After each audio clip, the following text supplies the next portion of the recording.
Welcome to another episode of The Local Dive. This is Alex Scott, joined by Dean and Sarah. There it is. And Ashlyn Portero. Hello. And producer Jacob. How's it going? Good. How's everybody? Doing well. Good. Hydrated?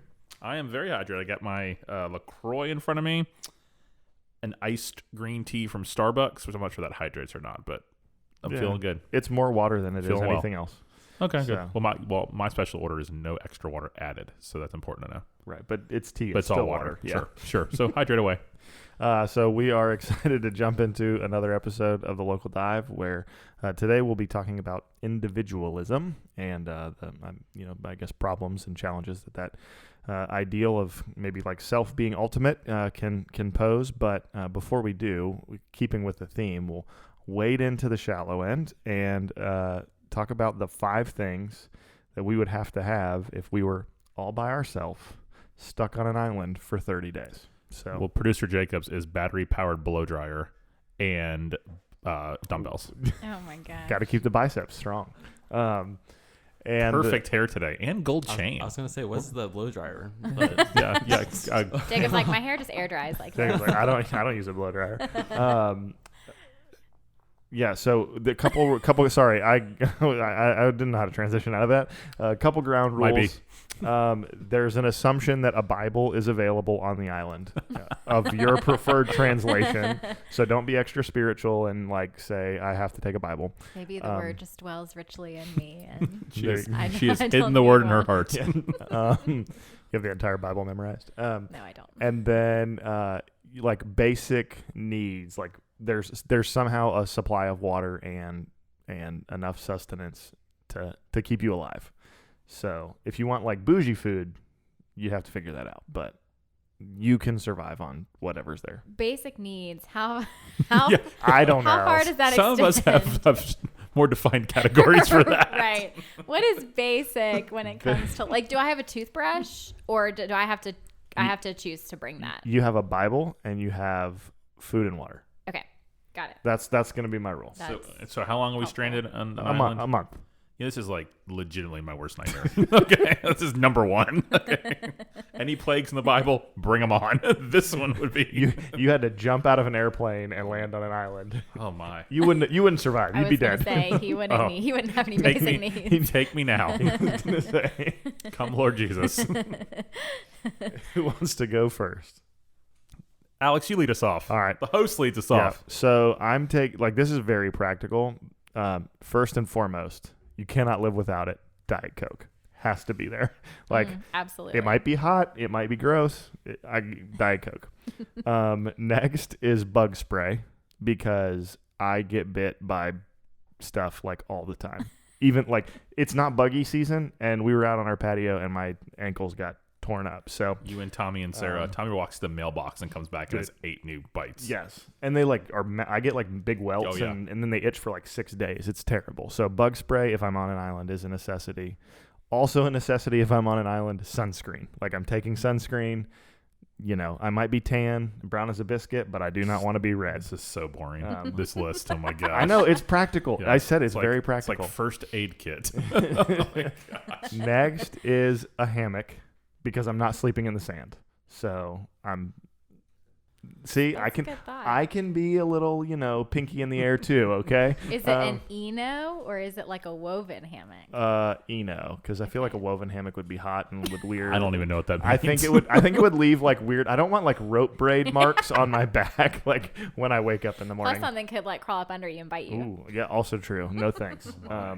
And then lastly is if I'm stuck on an island, I feel like I don't know. I would just want to be at the water, but I don't want to be like in the water really all the time. Mm-hmm. So I'm gonna take I need a hobby, so I'm gonna take some fishing gear, Oh, that's and then I good. can eat something a little better than maybe if I catch anything, Very thoughtful. than that. So there you go. That's my 5.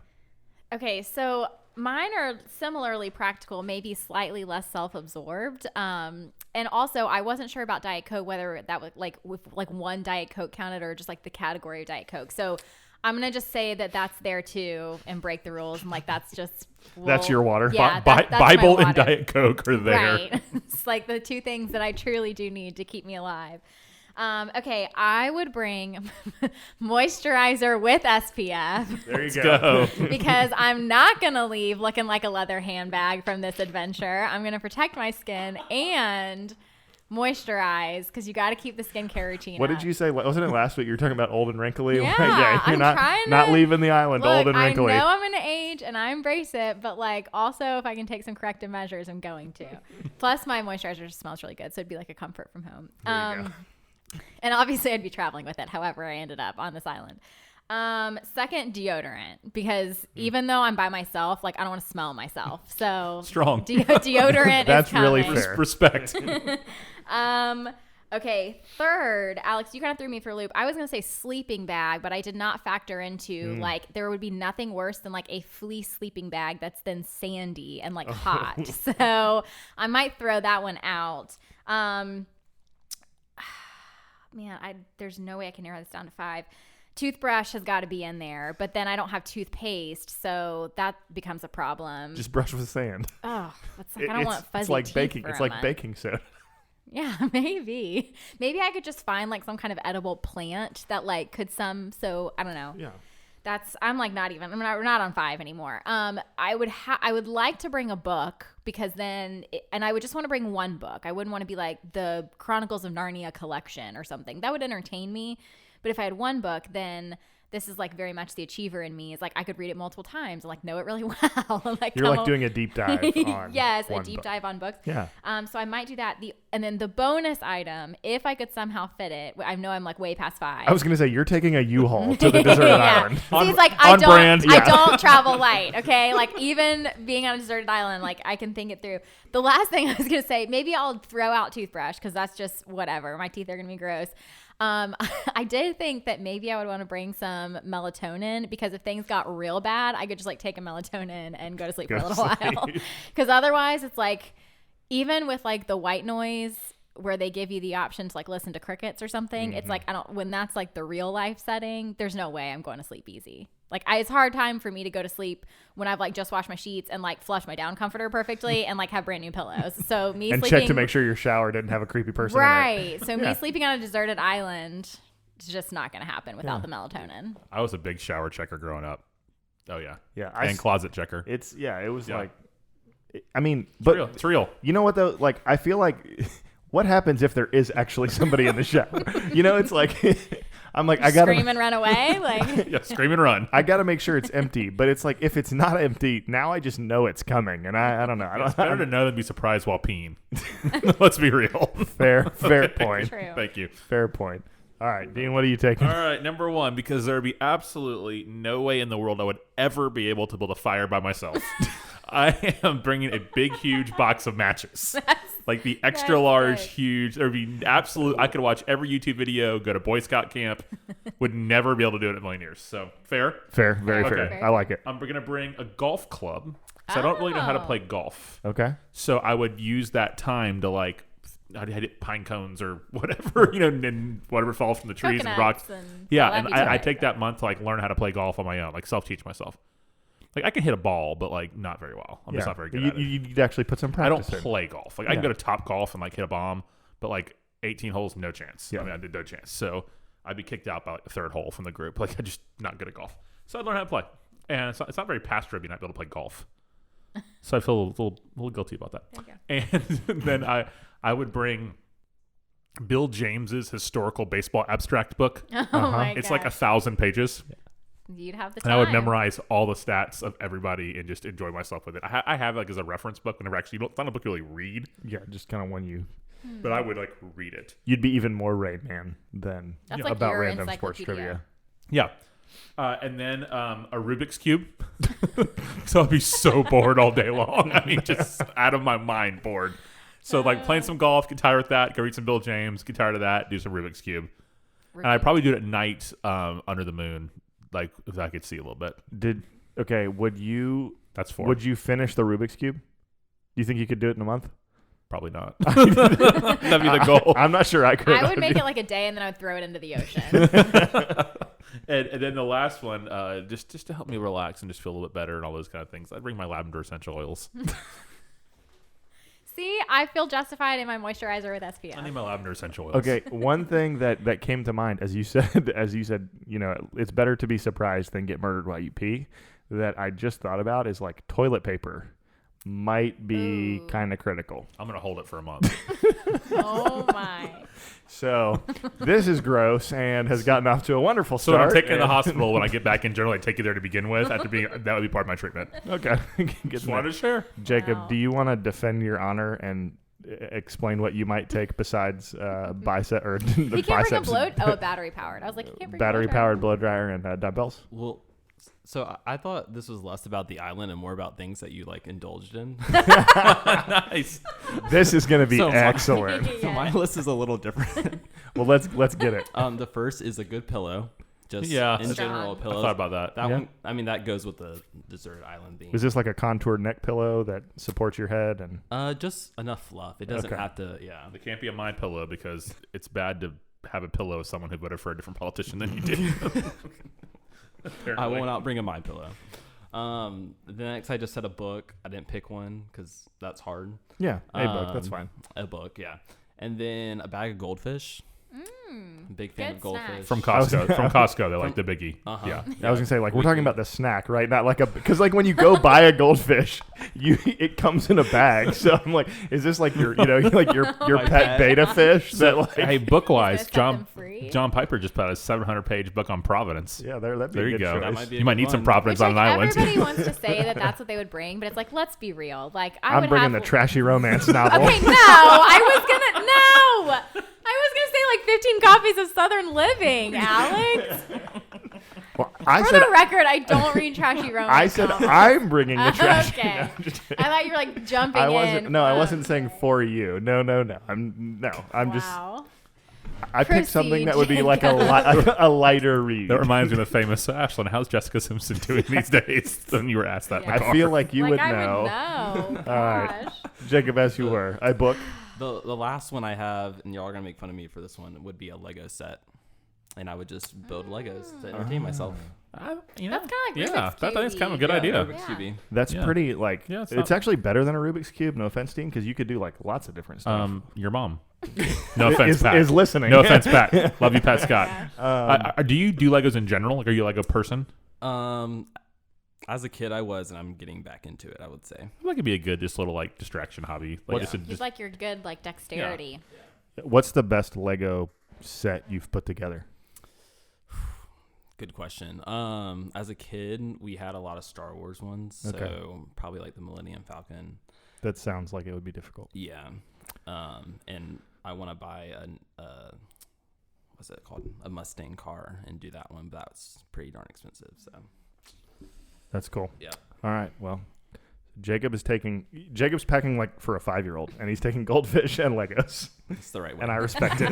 respect. He probably would be the happiest out of all of us. I was going to say maybe a Dr. Seuss book as your book, and we're good. Oh wait, Dr. Seuss is canceled. Never Yeah. mind. All right, moving on. So as we talk about just sort of like this idea of individualism, the thing that comes to mind thinking about this is sort of like how I don't know if maybe it's been forever, but it seems like at least lately there's like this rise of sort of like the self as the ultimate authority, or as sort of like kind of finding your true identity is like finding who you are and being sort of like the pinnacle of like, I just have to, follow my heart and be true to myself. And if I'm me, then everybody will accept me. And obviously the Christian life is not that. But maybe like, let's broadly talk about sort of how this rise of like individualism has, at least, I mean, maybe we're pontificating, but how it's come about and the problems that just broadly poses. Yeah, it's really a thing, and it's even harder to define. That's what makes it kind of complicated. So I would like y'all to kind of quickly unpack, flesh out a little bit. Like, what's the end goal of the person that like self-actualization is, and finding yourself and all that kind of stuff? Like, how do you know you did that? That's what always confused me. Like, what's like I've crossed the finish line of finding, you know what I mean? Like, I'm not being snarky. Like, that just shows how empty it is. Like, Is there even like a destination of what finding yourself even means? Is it career oriented? Is it perfect spouse oriented? Is it looking a certain way? Like what is the finish line? Well, let me preface this by saying, like, I am not a cultural historian, and so, like, I'll just speak Welcome for to the myself. club. Like, Sure. I'm a little in over my head on this topic. But my thought would be that it probably depends on the person. I mean, I think somebody who just isn't thinking about individualism and how that has impacted our culture, who's just living their life, but happens to be swept up in that or has been formed and shaped by that without even really knowing it, which is probably a lot of people. And we all are in some way, because we're like fish swimming in water. You know what I mean? It's like we're immersed in culture. It's impossible to be outside of it. My thought would be that person is probably most of all just looking for happiness. And so it doesn't seem to me to be as much of a destination as just kind of a constant, reinventing yourself is probably way too strong and dramatic of a word, but just constantly searching for, like, what's the next thing? What's the next thing that's going to make me happy? And, okay. and I don't even mean that as like buy the house, then buy the car, like stepping stones. I think it's just this constant, as we go through our lives, making sure that our happiness, and what is best for us, which we're the ultimate judges of as individualists. Like, you know what I'm saying? That's how I think about that. But then I think also you could be someone who, depending on what religion you practice, or you might be thinking about self-enlightenment, as a Buddhist or something like that, and those would be more specific journeys, I guess you would say that. And honestly, that would be something where I'm just not equipped to talk as much about that. But for the regular person who is just kind of like swept up in Western culture and in individualism, my thought would be that for the most part, it's happiness. It's living a happy, satisfied life. Yeah, and I think that to Dean, to your question, like makes the end game of individualism. It is happiness, I think, but at the same time, it makes that very nebulous on what actually provides happiness, because it's like sort of temporal and kind of ever changing.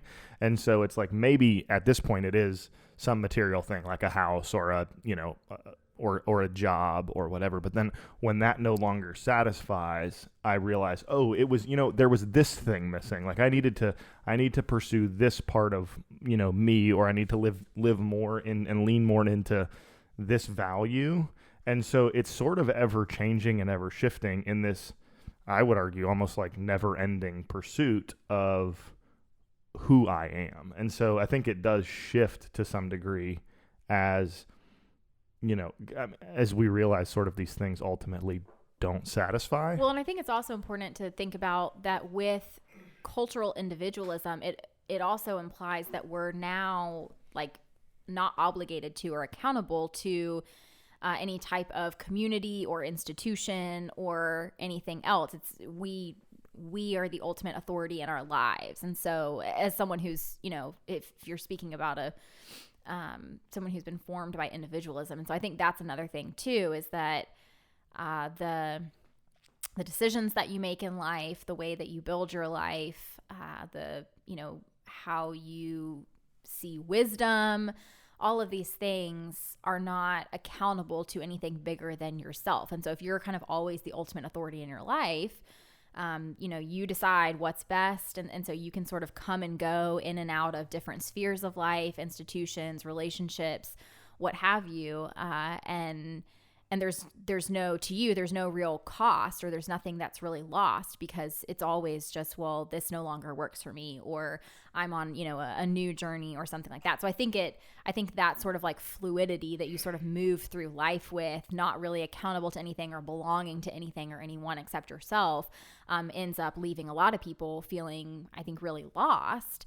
But also individualism bucks against this, commitment to, and Tim Keller talks about this in much deeper and more astute ways than I am, but that sort of the, our, like the millennial generation and moving downward, like there's this resistance to real community that holds you accountable to anything. It's just that the self is exalted above all other things.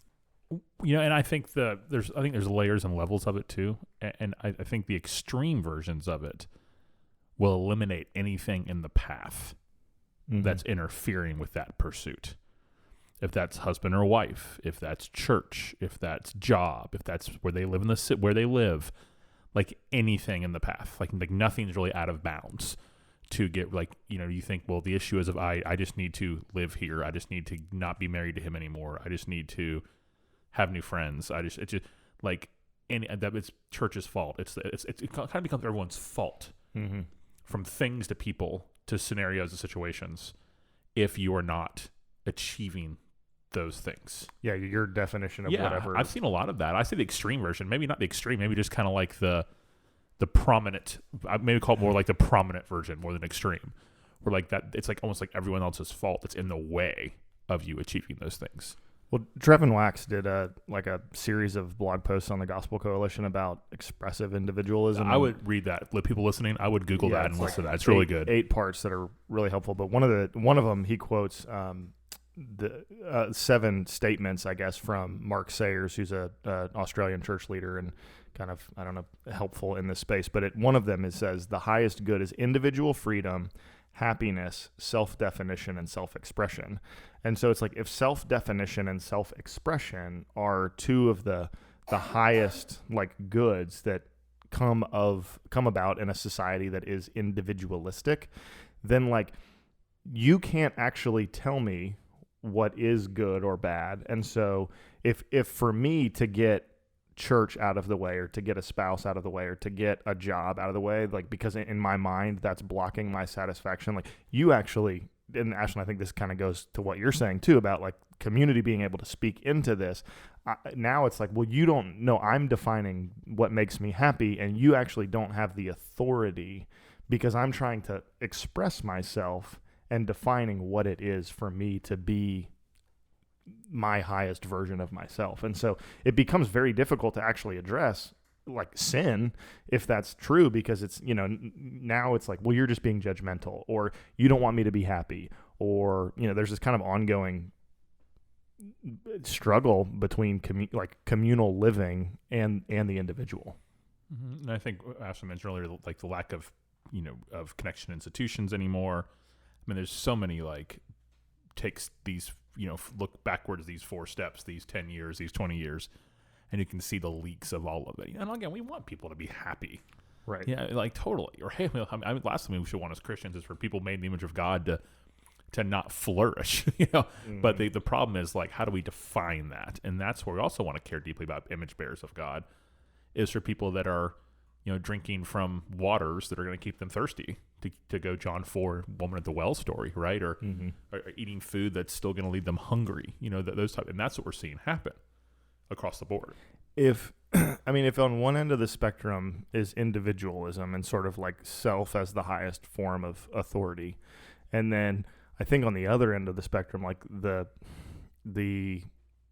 you could maybe get to some sort of like communal living, almost in like a communism, like I'm thinking Nazi Germany, where sort of, at least in the theoretical side, everybody is equal, everybody in that kind of environment, but then it's very easy to get swept up into major atrocity. So like the far end of this isn't let's be in community. What is the tension between the individual and the communal, and how do those, like in the Christian life, actually play out to allow us to live in the way, like in community, the way God's designed, while also being unique individuals? Well, I think for the Christian, God's word is what, is sufficient for us and has authority over our lives. And so it's creating these parameters that also are all working toward human flourishing. And I think that's really difficult in a society with a lot of competing beliefs and views about what truth is, because then you get competing definitions of what morality is and what, and different sets of parameters on things. And so it's just, everything is relative. And so that's really difficult for a lot of, millions and millions of people who want to live together and all express themselves individually and have different ways of thinking about in doing that. So I think that's kind of where like the mess comes in. But to your point, Alex, it's also not that we want, we don't want to then tend towards something that's oppressive, right? Where there are tons of rules and tons of clarity about what is and isn't permissible for a society, but then, the people are oppressed, or it's not geared towards human flourishing. It's about power and control. So I don't know, there's lots of dynamics at play, I think, there that much smarter people could talk about. But I think about, this is like an example of just like something that popped in my head when I was a kid. It was probably when I was in middle school. I just started middle school. We lived in Ohio, and the school district sent out a survey to parents, public school, asking if parents would prefer that the school move to requiring uniforms, which is kind of interesting for a public school, but they sent out a form, and it was kind of like a survey to be like, how much support is there for this, or is this something that we wouldn't want to get into? And I remember my mom was like, this is great. Everybody wears the same thing, and her, she's just thinking about it practically speaking, she's like, I don't have to think about it. My kid wears 5 items to school, and that's it. And, all this, don't have to buy clothes, all this laundry and everything. It was like as if the world was ending to me. I was like, Mom, you cannot say that you support this.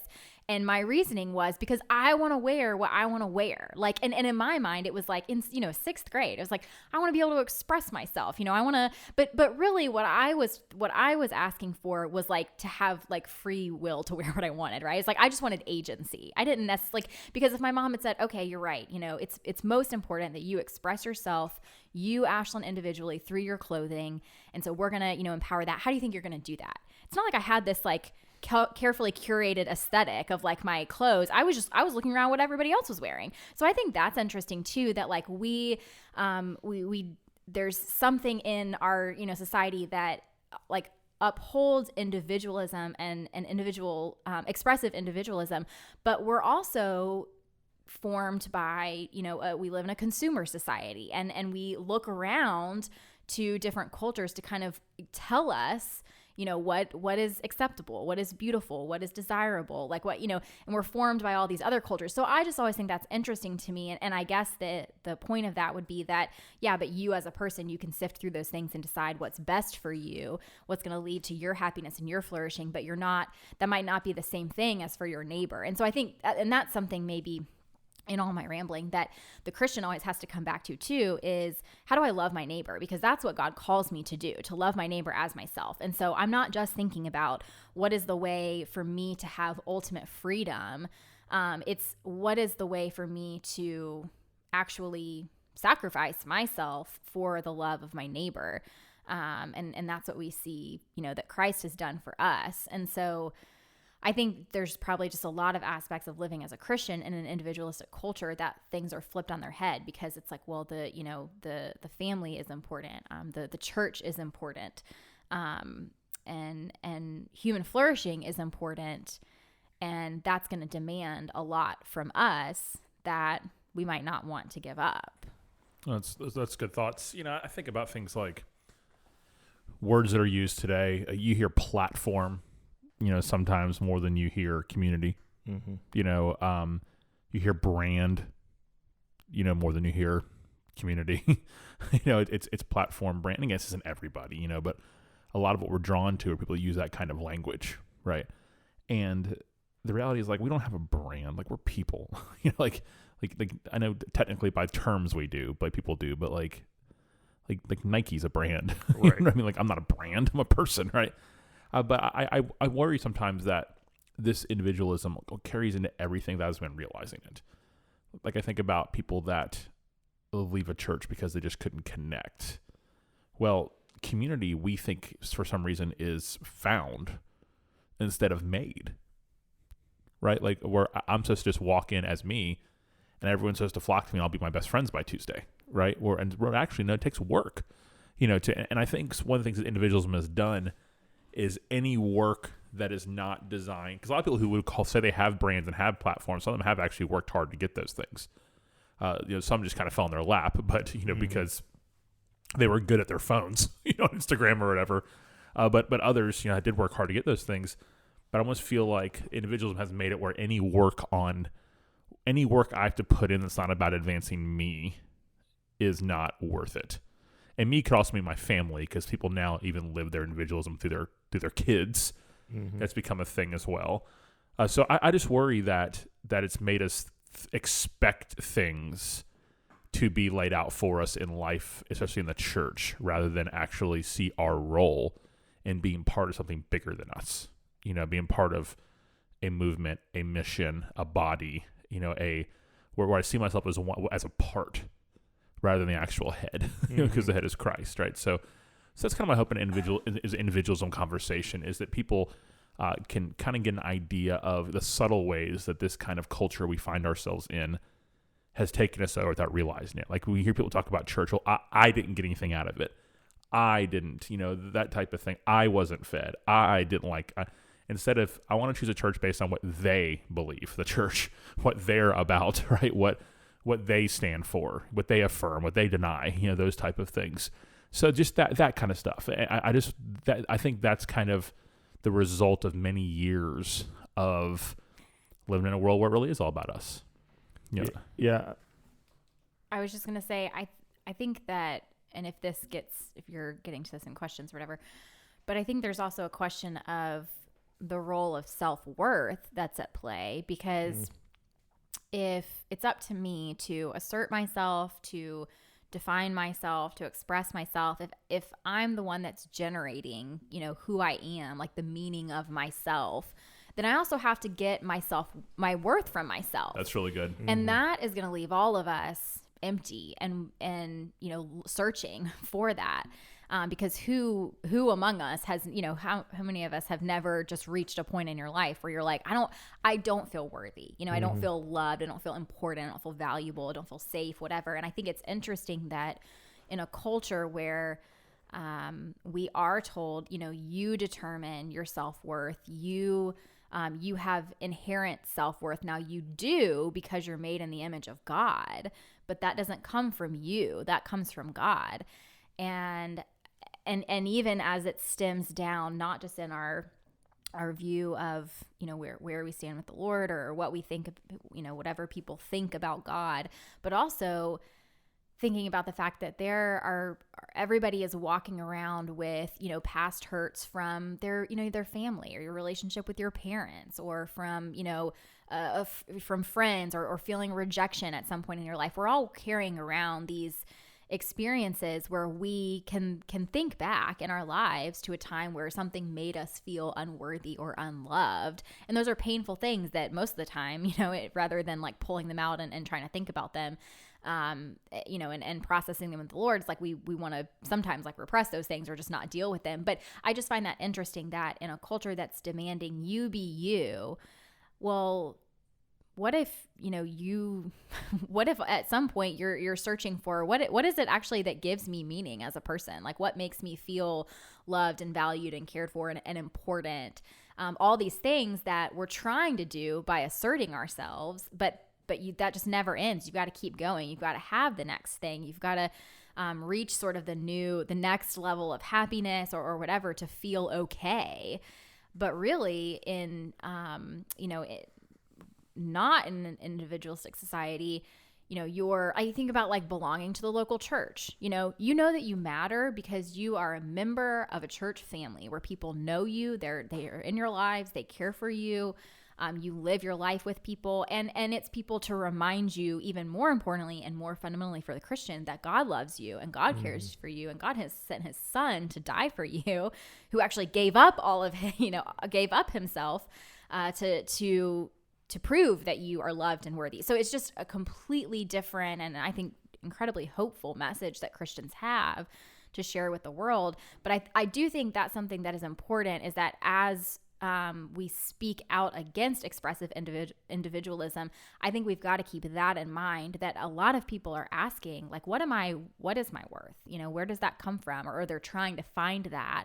And so if we can have compassion for people and say, it's not just about, no, it actually can be dangerous and harmful for you to have unrestricted ability to express yourself and to define good or truth or whatever.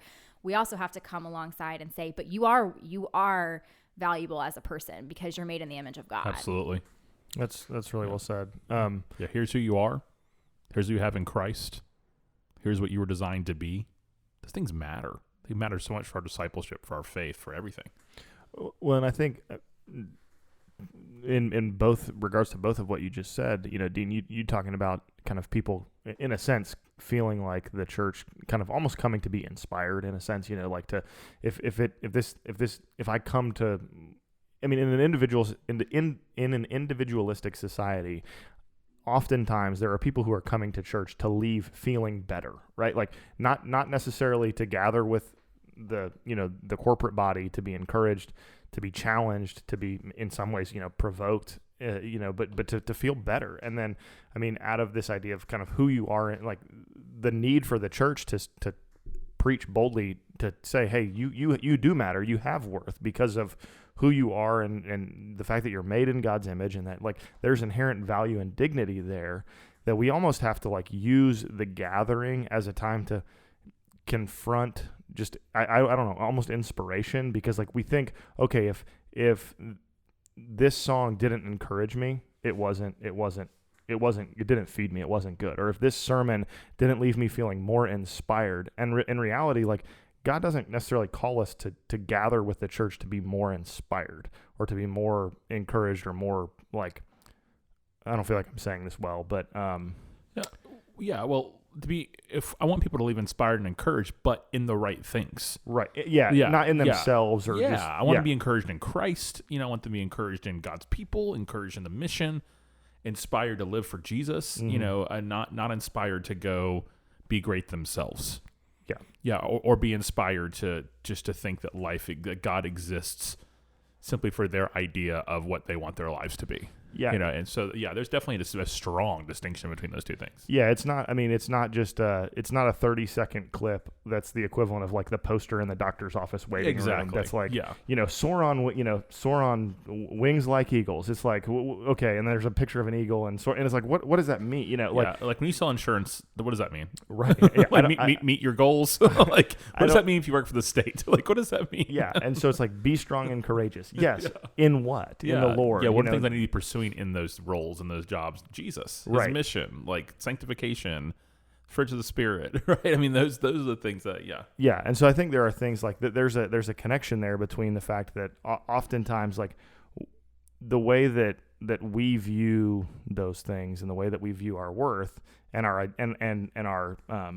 definition of kind of like the personhood and where we draw inspiration and worth from is often, again, it comes back to this idea that it's based on how we define it or how we arrange it, not how the scriptures do. And so we have to continually kind of point people, back to that.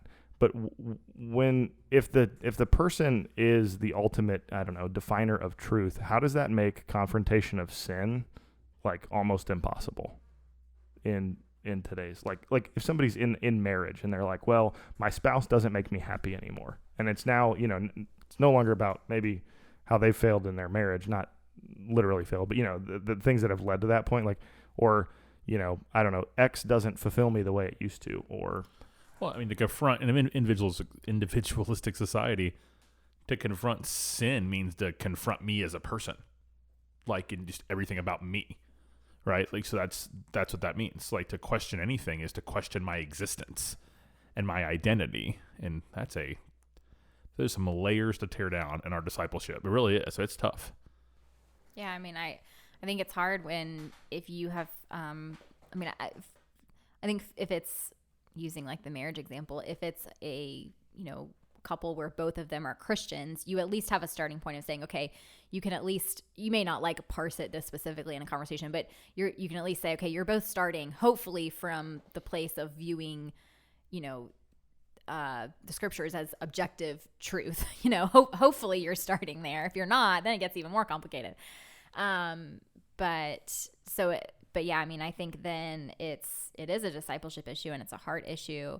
And I agree with everything that Dean was saying about, us finding if we're always, if it's all about asserting our true selves, and that's what we view as our identity, then yes, everything that comes into conflict with that or that pushes back on something that we have done, which is really interesting because like one of the most freeing things as a Christian is to know that your identity is not wrapped up in what you do, but in expressive individualism, you have to constantly be doing things in order to feel free or feel true. And so it is an interesting thought there with that. And it's also, I'm not studied enough in this area to really like make this awesome connection here. But Anthony Bradley, who's a professor at King's College, he's written to kind of point out that identity politics, which is really big in our culture, that's a very new thing. Like psychology about identity is historically speaking, I mean, it's not 100 years old. It's very new. And so it's also, I think, important to remember that a lot of what we're living in culturally today and swimming in is very new. And so we have to also remember that how quickly our culture is moving, and and we're a visual culture, and so what we see all day on social media, we see ourselves. Everything points to us, and so it's such a battle not to be a narcissist, I think, and in today's culture, and just to remember that yes, it's not all about you, and also what you do or what somebody points out about you is not necessarily a personal attack. And so I think if anything, as Christians, we should be helping people understand what a like healthy, strong, grounded view of self is, but in light of God's truth and not the world's truth. That's good. How does the sort of gathered kind of practice and regular meeting of the church help to subvert just this individualistic society that we live in? Oh man, I think when we come together, we're like denying the individualistic dominance of our faith that the culture wants us to have. Like we're declaring this is an us thing. Like this is our relationship with God. This is our mission together. I mean, I'm not trying to be over dramatic about it. I mean, I think coming together as a church is like the almost like ultimate onslaught of individualism. It really is that. If we let it be, that's what it's designed to do. So I think we have to let it be, and by let it be, I mean like in our hearts, in our mindset, we have to let it be that. I mean, like I almost feel like when you get in the car on Sunday morning and drive to church, you're saying it's not about me. Like this is different. This is together, and that's also God's design. And I think we've talked about this some before too, but with the idea that like it's my time with God, or like you're kind of leaving with or you're almost going to church even with your own expression or what you're kind of getting out of it in mind. Like how can we help to reform and reshape that? And I mean, Ashley, I think you talked about this some too, of like grounding people's definition of self and what we see in the scriptures. Like how does the hour gathered together beyond just saying, hey, this is us and our mission, actually help form people towards that and move them away from this just individualistic, this is my time with God, but I'm doing it with other people, as opposed to daily Bible reading? Well, I think all throughout the scriptures, we see that as a person who belongs to God, you are part of God's people, like it's collective. And so, you're, even in the New Testament, you're a chosen people, a royal priesthood. It's this collective group language of a body, a collection of people who belong to God. And then I think also if we look to Jesus, the Son of Man did not come to be served, but to serve and to give his life as a ransom for many. And so, I mean, the life of the Christian is about serving others, and that immediately is, crucifying to the self, because if the call in my life is to be looking out for the interests of my brothers and sisters and not for myself first and foremost, I mean, that right there puts everything into perspective. And gosh, that's so convicting even thinking about that, because how often throughout our days are we looking out for ourselves? It's so easy when you're driving around in your car, or you're running your errands or doing whatever, like you're looking for what's convenient, and we have so much access to, convenience, and we get things immediately here, I mean, so it's just all these things that are like working to make us terrible people, basically. Also make our lives really fun and easy. But so back to the point of, of the church, I think giving people opportunities to practice, self-sacrifice and to practice being others focused is really important. And then what Dean was saying too, like highlighting the importance of the corporate gathering, praying together, singing together, gathering together, being around people. I mean, a lot of times, we say, oh, I didn't feel like coming to church today, even thinking about, and we stream our services in the time of COVID, and it's an awesome front door for people.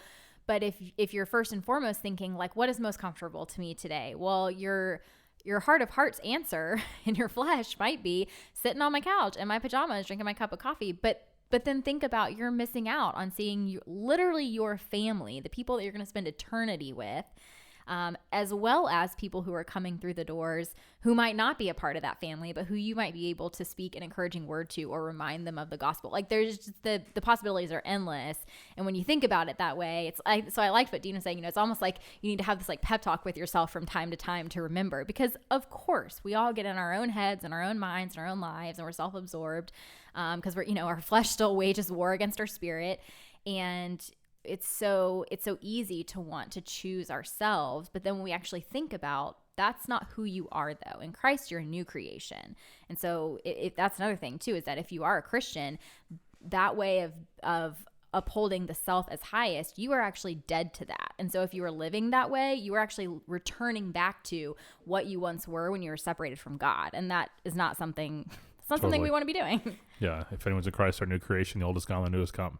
And that's part of living that out now, right? Yeah. That's part of that. And so if you feel guilty because you're thinking, man, like I'm a selfish person, welcome to the club, It's like, but remember, there is grace. You're a new creation. You actually, God gives you the power of his spirit to live in such a way that glorifies him.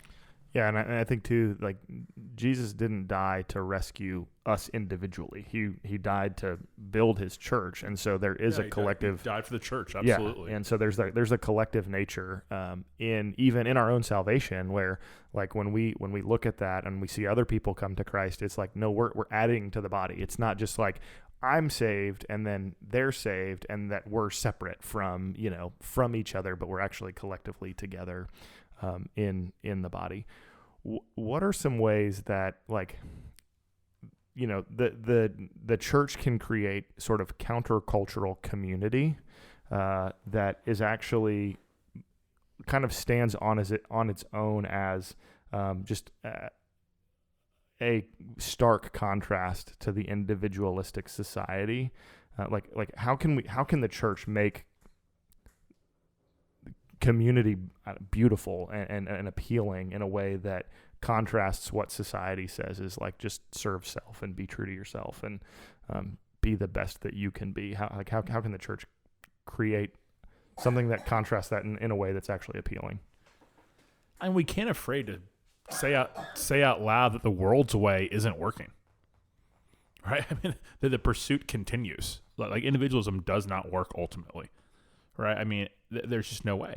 Like Jesus said to the woman at the well, I'll give you water that will not make you thirst again. Like her issue, he wasn't talking about individualism in the sense, but just that truth is there, right? That these things aren't working. He said you've been married 5 times, and the guy you're with now is not your husband. Like, this clearly isn't working. Instead, I can offer you water that'll never make you thirst again. I think we have to keep going there, man. Keller talks about almost like deconstructing people's views, like not just showing them what we believe, but how it. When I say superior, I don't mean like in a snobby or like judgmental way, like where it's like really it's superior to what the world says, and I think we have to be able to. That's part of it. I think we have to teach that and show people, and I think we need to live it and demonstrate it. I think that's a big part of it too.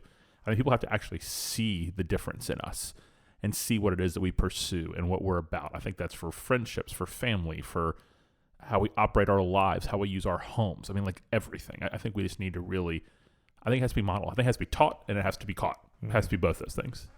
Yeah, I think if we can welcome people into our lives and truly, I mean, you can't control what somebody feels, but truly lead them and help them to believe that they are welcomed and that they are important and loved and that they belong. I mean, that's what everybody's looking for, and if within the church people can know that is their, their safe place,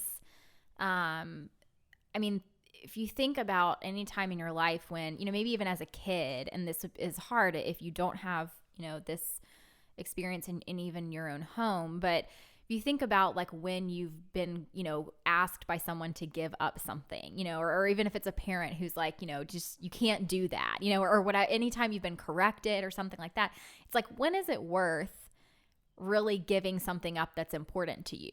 When you love someone and when you know that that's for a people or a place where you belong, right? Like when there's safety there, and it's like, okay, it's more important to me to belong here than it is for me to live out this version of myself or this preference or whatever. So I'm willing to sacrifice what I want or myself for the good of the community. And I think if that's where if the church is really living that out, and so practically speaking, even just, I think even down to things like, do you really accept the people that, are in your life and in your church community? Are you looking for like the coolest people or the people that like you're going to look the best on social media with, are you like, do you speak kind words about people or do you gossip about people? All of these things that we have to, for a Christian, there should never be like I've got enough friends, or I'm good with like my social circle. It's like, no, if we're always welcoming people in, I think those are the places when people really truly feel like they are valued and loved and welcomed, then it is worth it to lay down whatever it is in your life that is keeping you from God. And obviously it's like all of this points towards like obedience and glory of God. So I'm not saying that like we elevate like even our church family above our call to obey God and his demands for holiness. I don't want to get that out of order. But yeah, I really think that when people truly know that that's the other thing too, is like tell people like I value you as a friend. Like I love you. I'm so glad that we are part of, the church family together that we are like, and we can all, do so much better about that because it's just so easy. You just get so busy in your days, but really, carving out space in your life for people. I think that goes a long way. That's good. Any final thoughts on individualism and how it's not the way of the Lord.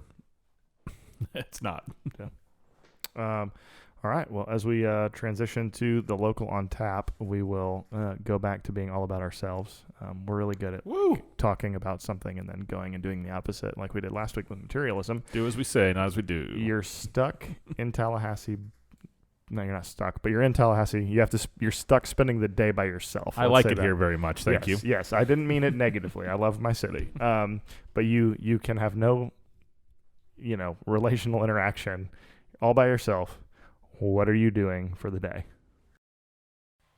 Okay, so I am starting off, shocker to no one, I'm going on a walk at the Greenway. And I might bring a audiobook or I might just walk or whatever. Does Rainey go? Yeah, for sure. I can't believe Rainey wasn't brought to the island, by the way.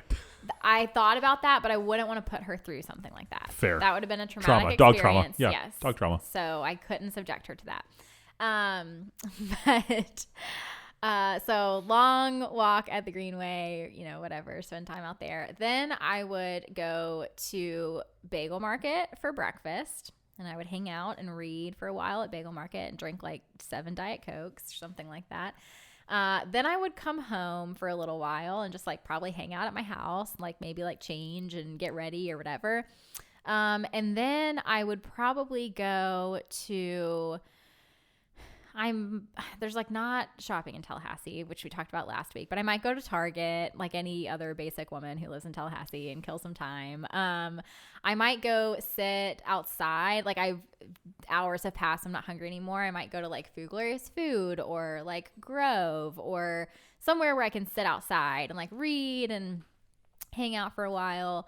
And then I would probably go on another walk at McCord Park, because it's especially beautiful this time of year because it's springtime. And so I'd probably go walk around Benton or something like that.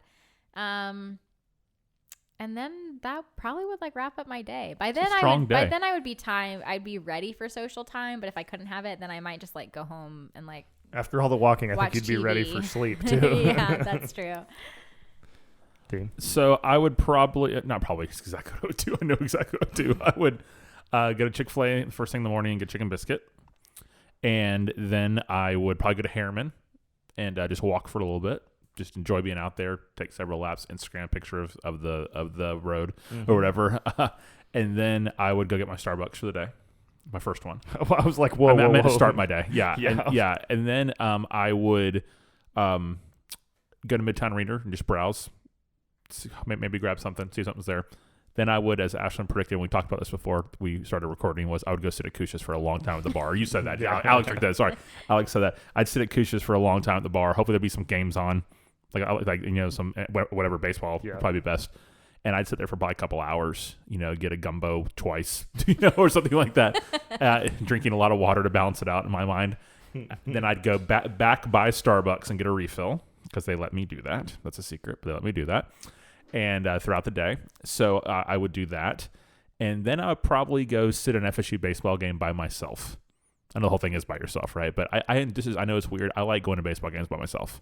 I don't do it very often. It's very relaxing. Yeah, it happens rarely for me, but I enjoy doing it by myself. So I'll probably go sit there and probably go the whole game, honestly. If I get a little late and just get out in the bleachers and sit there for a long time. Not the bleachers, please. I don't do bleachers. I'd sit in one of the seats, probably behind home plate or something like that. I'd have a box to myself. Yeah, sorry. Yeah, bleachers, peasants.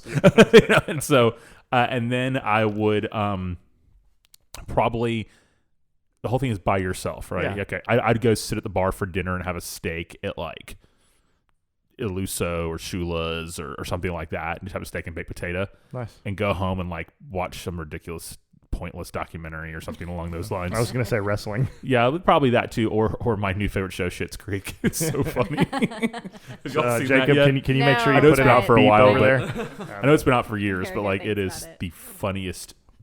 Pat Scott is a fan. Dude, Daniel Levy's character, David, in that is the funniest character I've ever seen on TV. That's hilarious.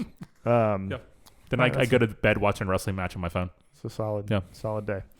Strong day. Yeah. Okay. Tomorrow, strong. anyone? Yeah, I was going to say, well, we know what Dean's doing on his day off. So I think I am starting the day at Bannerman Chick-fil-A. Because that's I don't know, it's just close, it's convenient, roll out of bed, get there. Then I'm going to Lucky Goat, getting a Lucky Chino. They changed the name. Oh yeah, Tally Chino. Yeah, So Lucky R.I.P. Chino. So Yeah. they opened in Jacksonville, and it could no longer be the Tally Chino. And then I probably would go just take a chair and sit out at Bradley's if the weather's nice for 3 hours, watch the pond, read a book. Listen to some music, literally, yeah. Just watch the pond. Then I don't know if movie theaters are open yet, but I'd go to a movie by myself. That's actually maybe my favorite way to go to a movie. I've actually never done that. I don't think. There was a summer in college that it was after our freshman year. All my friends pretty much went home, and so until I made new friends, the first 3 weeks, I think I was at the movies every other day. It's really embarrassing, but it's awesome. It's a great way to go. So I'd say go watch a movie, and then I'm getting lunch at Bradley's, so that's just already taken care of. And then It's just straight up dog. oh yeah, Yeah. sausage dog, foot long, spicy, smoked. Watching the pond. Ketchup, mustard, and Eating a relish, dog. watching the pond. It's a party. Then I think I'd go for a sunset drive. Just windows That's down, strong. drive Tallahassee's good for that. Okay. down Meridian Road and just do some Canopy Road driving, and then I'm gonna get Kush's and then go home and just sit What are you down. going to get at Kush? Jambalaya. Do you get a salad aside or a side Oh gumbo? no, fries. Fries. Okay, I get a side the of seafood salad. gumbo and I get jambalaya. Okay, that's strong. When I order regular gumbo, I'm just getting that, I get chicken sausage. Chicken sausage. What I just have to ask, and I'm just moment of transparency. What is the difference between gumbo and jambalaya? Okay, so think more stew soup for gumbo, Okay. Yeah. and think almost like a rice and sausage Okay. plate for jambalaya. Okay. Yep. Or you can put other things in, chickens in it. I mean, some Yeah, shrimp in it. usually it's at least at Kush's it's chicken and Yeah. sausage. So And gumbo rice more and soupy stew. seasoning. Yeah. So is jambalaya like red beans and rice plus meat? No. Closer to that than But gumbo. yeah. Okay. Yeah. I don't eat a lot of. Yeah. I don't eat You a know lot who of makes the Cajun best food. red beans and rice in Tallahassee? Chrissy? Chrissy and Sarah. She has Jay Adkins' recipe from New Orleans. There you go. It's legit. Yeah. So, Jacob, do you want to throw in anything?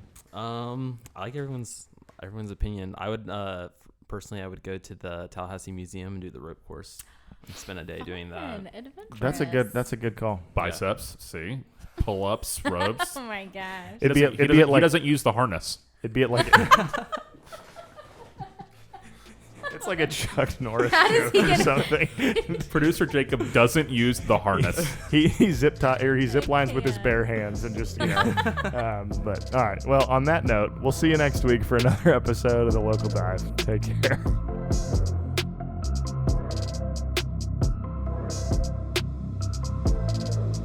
Thanks for listening to The Local Dive, a podcast diving into deep and shallow musings about Christ, the church, and culture.